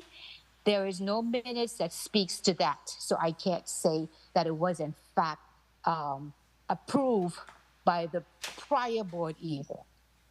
So presently, can you tell me how many members are on this board? The current board has 7 members currently, of which 6 of them, their terms, they're serving expired terms until such time as their replacement is appointed by the governor. But one of the challenges with this board that is in place is oftentimes when board meetings are called, there is never a quorum, so nothing can take place. Well, based on the VI code, it says 9 members should be appointed by the governor with the advice and consent of the legislature. Of 7 members appointed, 3 members must be selected from the taxi industry, 1 from each island, who are active taxi drivers who own their taxi medallions. Can you tell me who represents from the island of St. Croix? From the island of St. Croix, you have Elizabeth Hanson Watley, and she represents the But it said, tourism it said that 3 representative. members must be selected from the taxi industry, 1 from each island. So what you're saying that So from the taxi industry, you have Sweeney Toussaint, Oh, who is a okay. taxi operator, and he is serving from since 2009 to present. So he continued to serve an expired term. Madam Chair, you just tell me about my time, but with one question, another can of worms just open, because how often are they having elections? Because 2009 to present, I know Mr. Sweeney, great guy, but it's time for someone else to serve. Thank you, Madam Chair. Okay, thank you so much, Senator Capehart.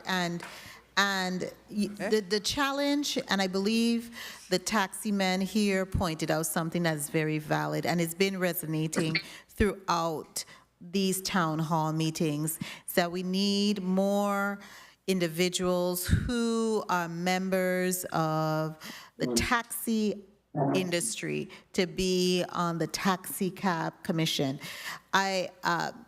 Ms. Gums, the chairperson of the TAXICAB commission, who is that chairperson?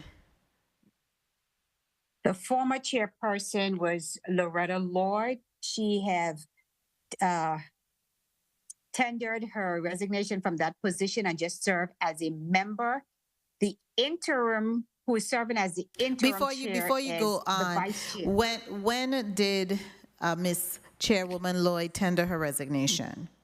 This was back in February. I think the secretary sent out that information to the Senate President. Okay, and who now serves as the interim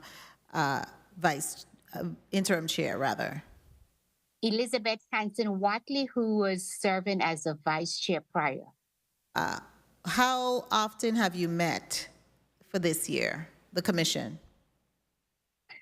There was a meeting last week, Tuesday or Wednesday. You had a quorum?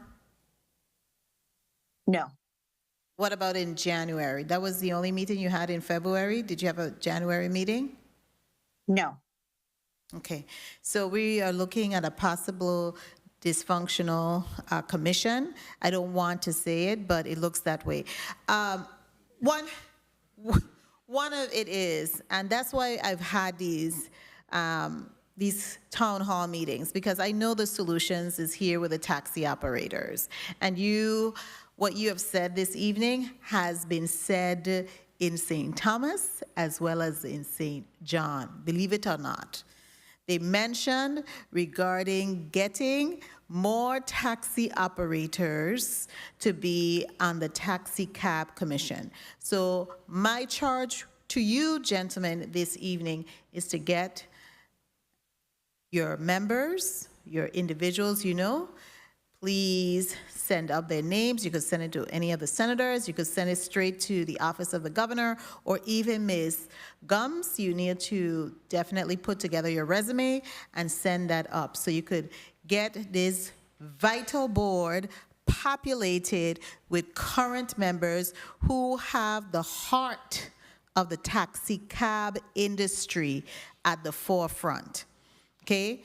Because this is the only industry that we look at that look like people who we know, who this is the only industry, in the Virgin Islands the number one and practical only industry in the Virgin Islands that has people and is led by people, served by people who look like us. There's a gentleman here who has my same last name. Okay, this is how powerful this industry and how much it means to us as a people. So you need to do that. That's the first step I would encourage you to do. I don't know everybody in the industry. I have some names. And the next issue is the enforcement. Again, that was there in St. John. St. John, your brothers and sisters in the taxi cab industry in St. John said there's no enforcement. They don't even have an office that they could go to receive service. They have to go on a boat to St. Thomas, drive all the way to the western side of St. Thomas to receive service. You hearing me? And it should not be happening. They also mentioned about the limousine for hire. They mentioned it again all the time. Everybody's mentioning it. These are the same things that we are hearing, critical to get this industry up and running.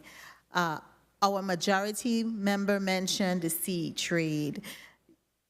I had encouraged in the St. Thomas district members of a taxi association, because theirs are more robust, to definitely make an effort to go to some of these sea trades so you can make contacts.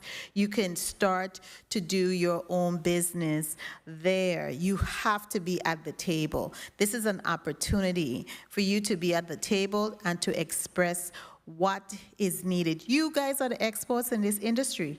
I surely am not. I'm not going to sit here and play as though I am the expert. All I do is call a taxi, or when I managed a program, I had the good Mr.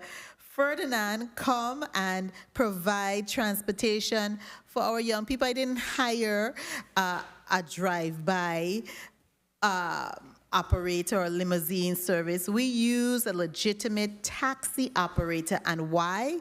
For the same reason that we needed to have a level of security. We needed to be legitimate in what we were doing. I was spending federal tax people money, and we had to have that level of legitimacy. And so these are persons who are operating.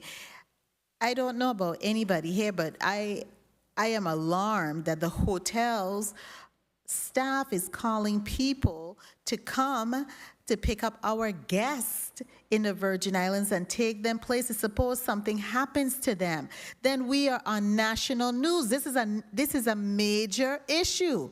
This is a major breach in security and safety of our visitors. It's like somebody coming into your home, my goodness, and you don't even know who these people are. So this is very alarming. I want to ask Ms. Gumbs a question. Ms. Gumbs, has any individual retired from being a taxi cab law enforcement officer in the St. Croix district? Have you had any retirements in this fiscal year?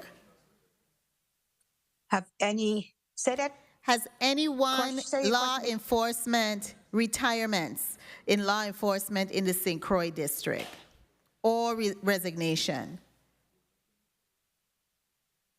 From Taxi Cab Commission, the one enforcement officer, yes. I am not aware of anyone else. Okay, yes, it retire or resigned in this fiscal year. Not in this fiscal year, because it's in last fiscal year, 23. We only had one operating out of St. Croix. Okay, one. And are you looking, was it a retirement or was it a resignation? Retirement. Okay, and are you looking at any additional staffing? I know you mentioned in your testimony before this committee in December, I believe, that you had requested another allotment, an increase in your allotment for fiscal year 2024? Yes, which have not been received. And just today I was working, I'm working on putting my personal listing and the budget together. And I have in that, which I hope would be funded to hire 2 enforcement officers for the District of St. Croix and 1 additional for St. Thomas. What about St. John? That would serve, those in St. Thomas service St. John and St. Thomas. Okay, because St. John, I don't mean to diminish the importance that whoever you hire as the taxi enforcement officer will need to be stationed in St. John based on their needs. What they So mentioned. our challenge with that is that we haven't been able to find a location. When I do travel to St. John, I would use the DLCA office if one of their Well, employees are out of the office because Well, the space is so small. That's a There's no- conversation. You're part of the executive branch. That's a conversation you could have with them and also with the administrator of St. John to find some interim space so that the taxi cab. And I have, from the time I came in, I have been doing just that. And not Mm-hmm. even in her office is there space. I've been literally through it up and down in St. John trying to find a space. Okay, I don't want to monopolize the issue regarding St. John and we're in St. Croix. I mean, I'm very disturbed this evening when I'm hearing, especially that we have operators who are picking up persons from, they would rent a vehicle and pick up individuals from the ports and airports. Is that what's represented?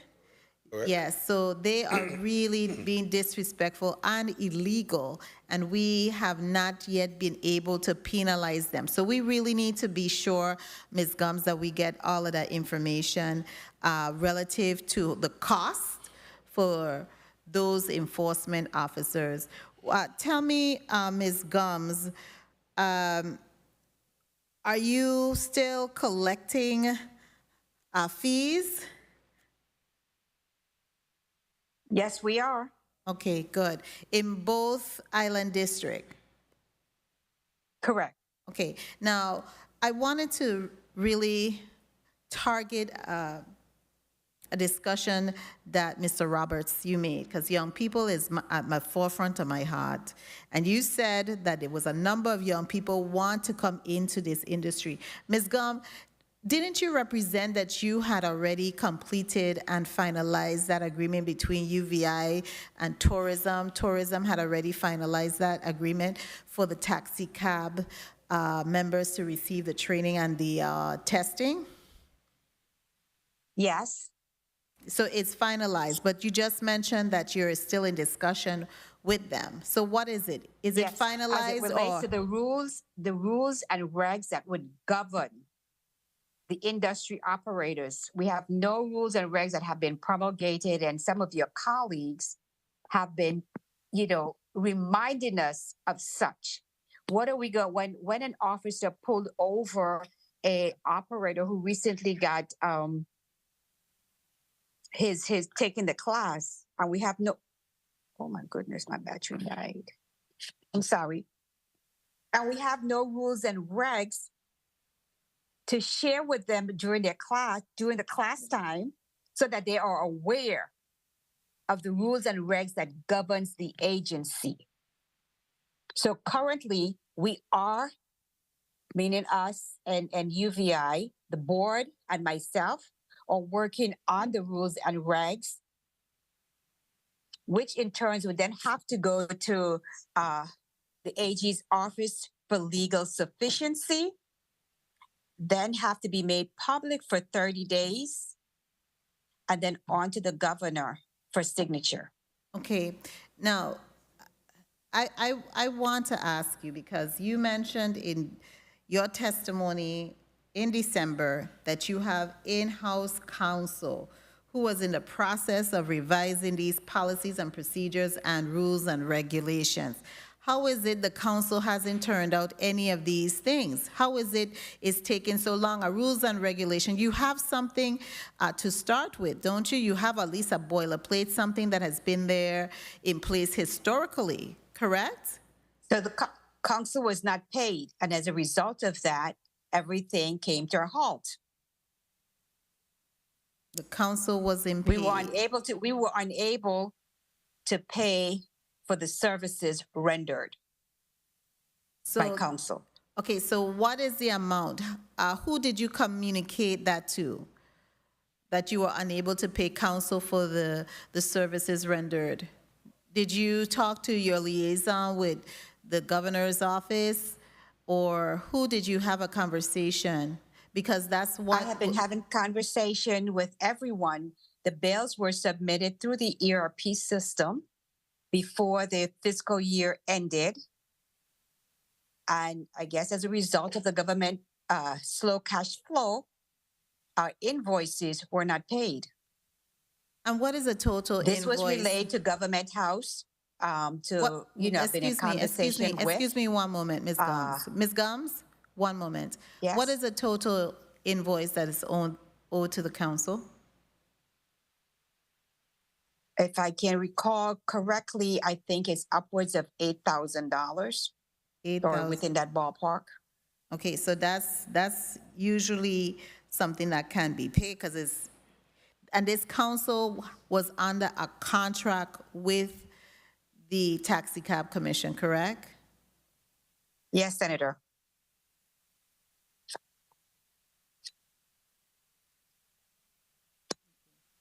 All right.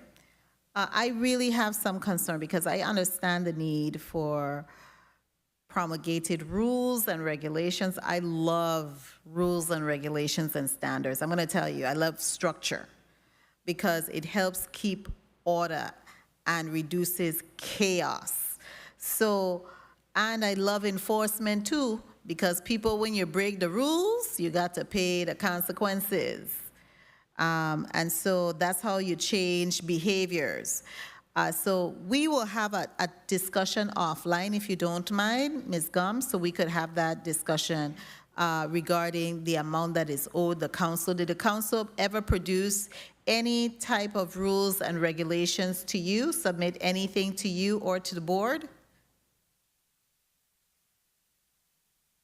Not to me, and I don't think the board received. I can't speak with authority on that.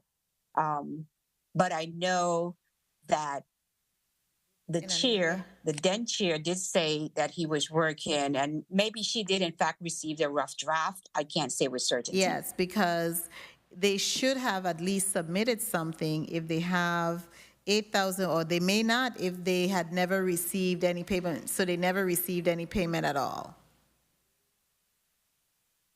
They receive initial payment. They received their retainer fee initially, and I think maybe one other small fee in between.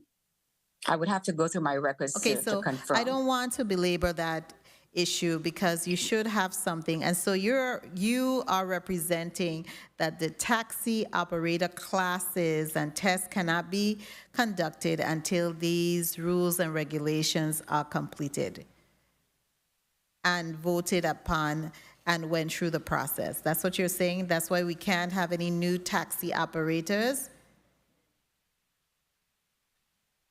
It's not that we can't have any new ones. I know we spoke with the CLC for Government House, and based on how he was guiding us and providing some assistance as we work through this. When you say the what? I'm sorry? You said a C? Chief Legal Counsel, CLC. Okay. Governments. Okay, go ahead. I'm sorry. Correct. So he said we should be able, while we are working on revising the rules and regs,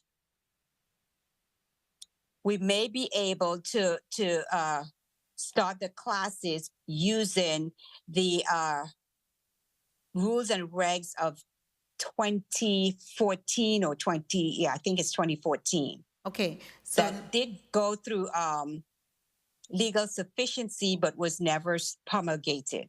okay, so if you can start those classes, what's preventing you from starting those classes? That's my concern.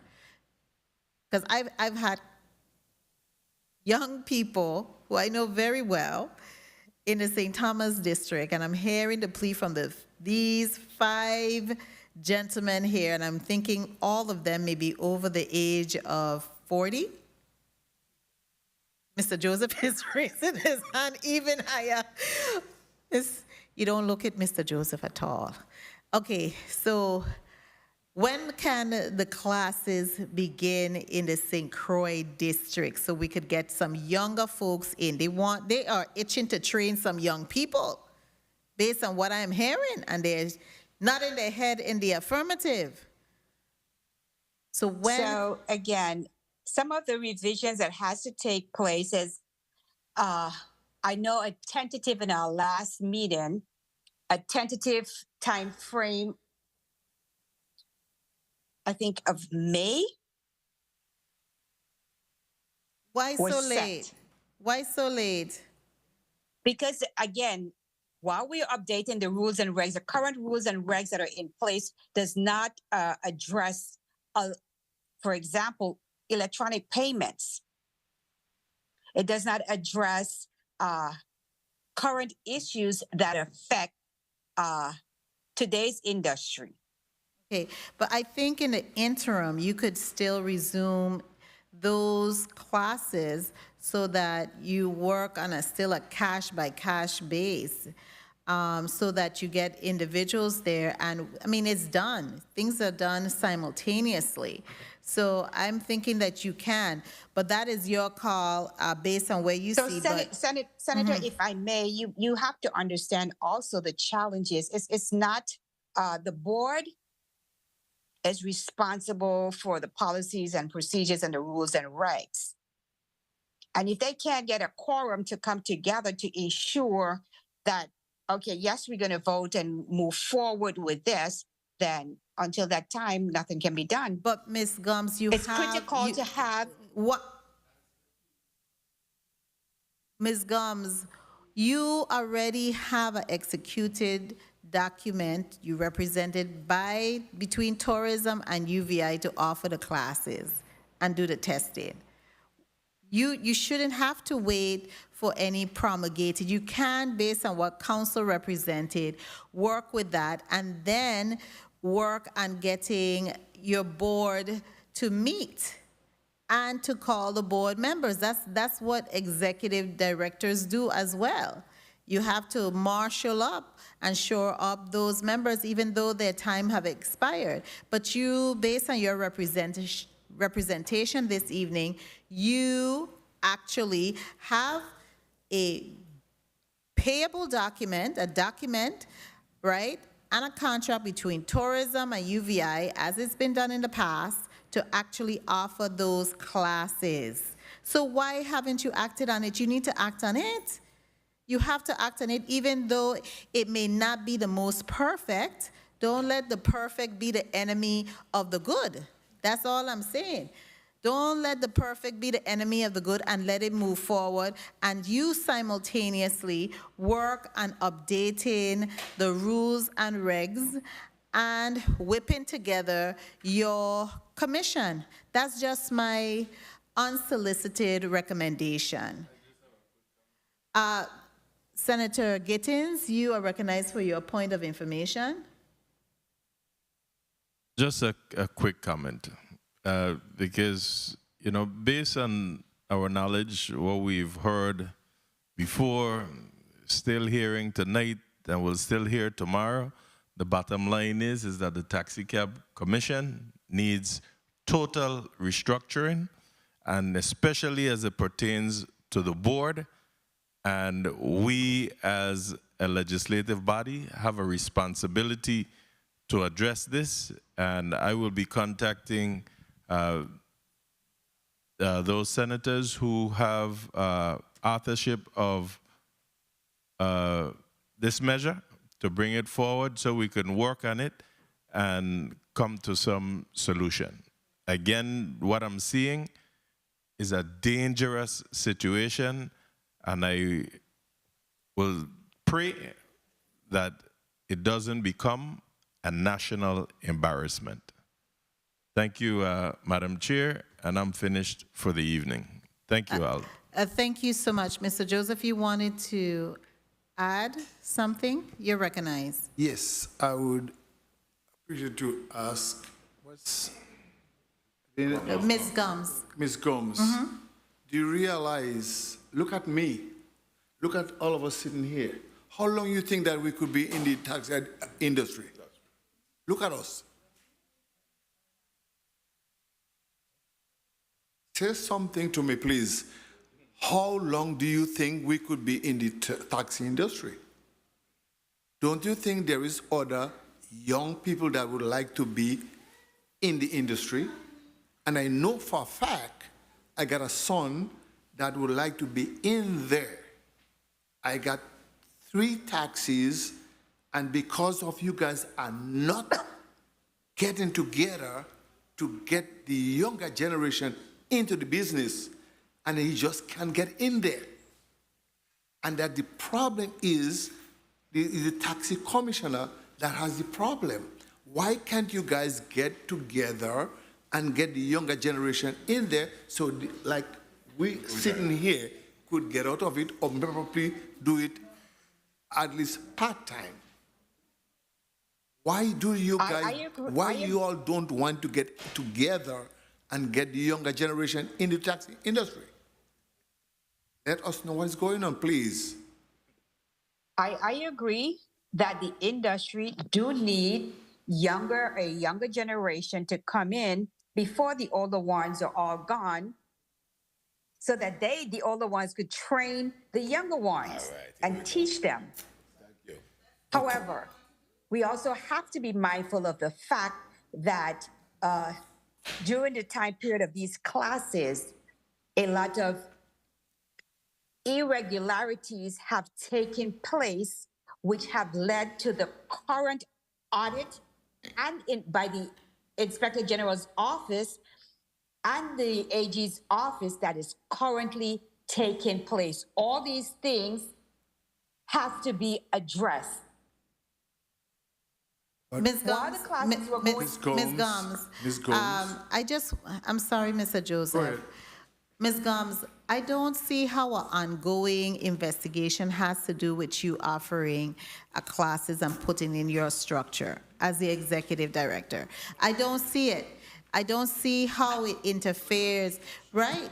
This is a new class you're having. You could put in your structure or use the older structure. The issue with the last one, based on the allegation, those are human factors. Those human beings may not be there any longer. So those are humans. So I really would urge you and encourage you to put the class together and start to say and advertise that the class is being held, because you have a contract. We're going to wrap up shortly. I'm going to recognize Mr. Roberts because he's been here itching to ask a question. And then after that, I'm going to have each one of the gentlemen here close out with a 30-second closeout. And Ms. Gums, you will be allowed to close out, and then I will say some final words. Mr. Roberts, you're recognized. Ms. Gums, why are you trying to follow a parked car? It's not going anywhere. So what you have, the instrument you have, use what is in your hand. Then afterward, do other stuff. But you here following a parked car, and we ain't going nowhere. Use what is in your hand. Then after, you figure out what else to do. But stop following a parked car. Let's move on.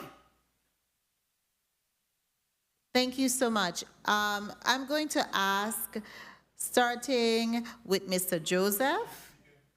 Ms. Gums, are you saying something because you're muted? Were you saying something? You were muted. Okay, she said no. Starting with Mr. Joseph, I'll give you a moment, 30 seconds, to just say some closing remarks. Well, what I would like to say, as I said, folks, if you don't take care of the younger generation to get into the industry, we're going to have a serious problem. And like we see, it is already a problem. And I beg of you, young lady, please, whatever you got to do, bring it forward to get the younger generation into the business. If you don't, the Virgin Islands going to have a serious problem. And then what you know what's gonna happen? Everybody gonna into the business, and what they're gonna say is the taxes. And the taxes are gonna have nothing to do with that, but they're gonna say it's the taxes. So I appreciate if you get into it immediately, get the younger generation into the taxi business. Thank you. And thank you so much, Mr. Joseph. Thank you much. Mr. Ferdinand, you're recognized for your 30-second closing remarks. Yeah, what I would like to say is that if St. Thomas having a problem with too much illegal taxi license, they shouldn't be putting the blame on taxi drivers over here. You could fix your problem over there, but let us be free to do what we got to do over here. Because we don't have any illegal taxi license over here. It's only St. Thomas who have them. So you all fix your problem over there. And last but not least, there's too much continental people that is driving taxi more than the people here. I mean, illegal taxi. You know, I mean, they just come and they're just driving, I mean, renting cars and driving. I mean, how long are we going to continue to have these continental people taking advantage of us? You know, that's all I have to say. And thank you so much, Mr. Ferdinand. Mrs. Stevens. Please recognize Mr. Stevens, Mike Media. Go ahead, Mr. Stevens. It's on. I just want to say to administer a simple test is not, we're not sending a rocket to the moon, number one. And I also wanted to state it to Mr. Karyan. He asked the question why those people at the front desk are calling the Uber or whatever it is. You have to bear in mind that a lot of people that moved here and know that we own these taxis, they want it flushed away from us, okay? If you tell a local person that you own a taxi, it's okay. But whenever you tell a tourist that you own that taxi, all conversation stops. So this is how they view us over here in the Virgin Islands, yeah. Once you tell them you own that taxi, the conversation stops. So they feel as though you're not supposed to own anything. So this is pretty much what happened on the ground. So just letting you guys know that. And that's all I have to say. And thank you, Mr. Stevens, for sharing that. Mr. Roberts. Thanks for the time that you all came and spent. Well, Miss Gums, you need to wake up and let's get going, because we're here with the energy and the knowledge to teach these young people. So get them in so we could pass on the baton to them so this thing keep moving. The longer it is, more of us getting out the way. So get the test going, then whatever you need to do after. But stop, follow a parker. Ms. Gums, you're recognized for your 30-second closing remarks. Thank you, Senator. Let me first start by thanking our industry operators who took the time out this evening to participate in this town hall. Operators, know that I stand ready and willing to meet with our senators to discuss and remedy the myriad of issues that the TAXICAB is currently facing, so we can move forward in a favorable way that would be beneficial to all concerned within the industry. Thank you so much, Ms. Gums. I want to just express my deepest thanks to the taxi operators and their families who are here. I personally handed out those flyers. I came over to St. Croix on a mission to make sure that you were represented at this town hall. It was initially scheduled for in February, and I said, this isn't going to work. I need to be over there to hand it out to the people on the ground, because that's how I work. I work on the ground. And I'm glad to see that we had some representation. And I'm also glad, even though it's not good, we are one Virgin Islands. And what you are saying over here in St. Croix, trust me, I have my notes, was said in St. Thomas and St. John. Those items have been resonating, okay? And so we do have senators, especially with the limo issue, with the limousine for hire, has authorship. Senator Gittins mentioned he had put in a bill request, so did I. and we were preempted, we would have moved it. So we're going to work on that aspect because that's legislation. The other thing I want to also thank is media for being here. They were here early for us to start on time, and I'm really grateful for them for being here and to get this town hall meeting in place.